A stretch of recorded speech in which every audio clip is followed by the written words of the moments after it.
Bitoy, dati natatawa pa ako sa mga jokes mo eh. Pero itong huling statement mo, di na ako natutuwa. Lahat ng i-post mo dyan, kahit ano yan, pag pinost mo, content na yan.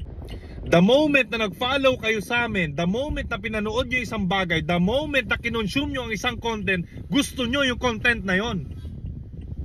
Tapos kami nagiging masama. Yo, Rendon Labrador here.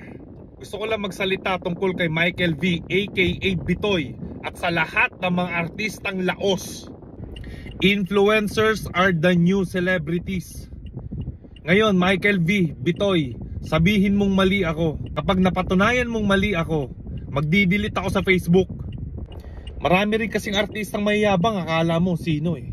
Mga laos naman. Pasensya na kung may nasaktan ako dyan. Wala kayong magagawa kundi sumunod sa amin ngayon. Ira namin to. Ako nga, Rendon Labrador, si